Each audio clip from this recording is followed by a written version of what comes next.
여러분 안녕. 오늘은 사회 3-2 우리나라의 경제 성장에 대해서 5분 정리해 볼 거예요. 오늘 배울 내용은 별로 어렵지도 않고 내용도 아주 간단합니다. 항상 그래왔듯이 빨간색 키워드 위주로 공부하시는 거 잊지 마시고요. 그럼 바로 3-2 시작해 볼게요.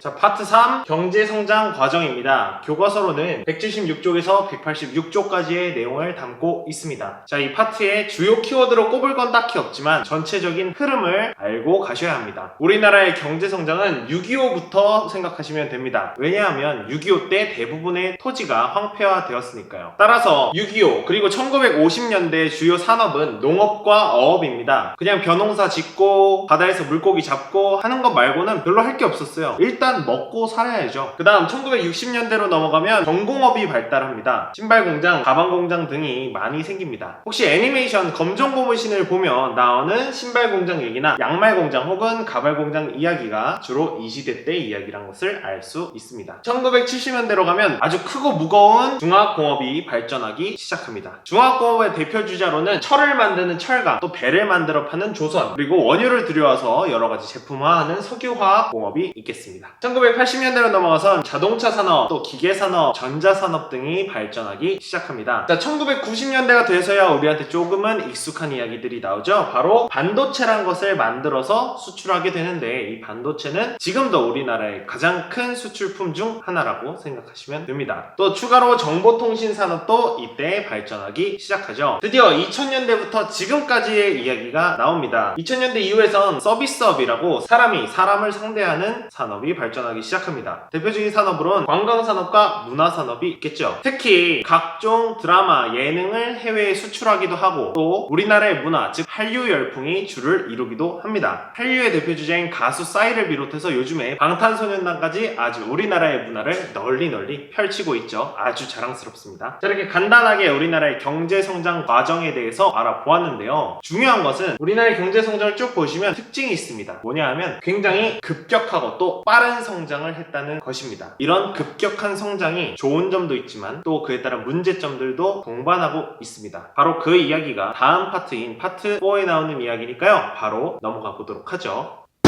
파트 4 급격한 경제성장의 장단점입니다. 교과서로는 187쪽에서 196쪽까지의 내용을 담고 있습니다. 파트 4 주요 키워드로는 경제성장의 장점과 그에 따른 단점이 있습니다. 여러분, 우리나라는 세계 역사에서 굉장히 드물게 엄청나게 빠른 발전과 성장을 이룬 나라입니다. 그로 인하여 수많은 장점과 또 수많은 단점들이 발생하게 되었습니다. 일단 경제성장의 가장 큰 장점은 바로 의식주가 모두 변화했습니다. 어떻게요? 굉장히 편리하게 변화했습니다. 서울에서 부산까지 이제는 KTX로 2시간 반이면 갈 수 있고 해외여행을 굳이 가지 않아도 우리나라에서 충분히 맛있는 외국 음식을 다 먹을 수 있게 됐습니다. 또한 경제 수준도 굉장히 많이 올라가게 되었습니다. 그 대표적인 예시로는 해외여행을 이제는 굉장히 자주 가는 추세로 변했죠. 그러나 이 파트에선 장점보다 이 단점이 훨씬 더 중요합니다. 급격한 경제성장에 따른 단점, 그 첫 번째는 바로 도농의 격차가 발생했다는 거예요. 도농격차란 도시와 농촌의 차이가 자꾸만 벌어진다는 것이죠. 도시의 주요 산업시설이 들어서고 도시만 발전하다 보니까 농촌에 있는 젊은 층들이 모두 도시로 떠나버립니다. 따라서 농촌은 점점 퇴보하고 도시는 점점 발전하면서 격차가 자꾸만 벌어지게 됩니다. 둘째, 안전 문제가 발생합니다. 우리나라 사람들의 특징이 있죠. 빨리빨리 도로를 짓고 빨리빨리 건물을 짓다 보니까 안전을 제대로 챙기지 못하는 경우가 있었습니다. 그로 인하여 성수대교가 무너지는 사건, 또 삼풍백화점이 무너지는 사건이 발생하기도 했습니다. 안전이 최우선인데도 속도만 강조하다 보니까 안전 문제들이 발생을 하는 것이죠. 셋째, 환경 문제가 발생했습니다. 무분별한 갯벌의 간척, 산림의 파괴, 해안 기름 유출 같은 사고들이 반복되면서 후세를 위해 보존해야 할 자연환경을 마구마구 망가뜨리고 있습니다. 이런 단점들 외에도 빈부격차, 자원 문제, IMF 등 다양한 문제점들이 있습니다. 자, 여기까지 3-2 우리나라의 경제성장에 대해서 간단하게 알아보았습니다. 자, 3-2에서는 경제성장의 흐름들과 이 장점, 단점만 간단하게 알아가시면 되겠고요. 오늘도 공부하느라 다들 고생 많았고요. 그럼 우리는 1학기 사회 마지막 5분 정리에서 찾아보도록 할게요. 여러분 안녕.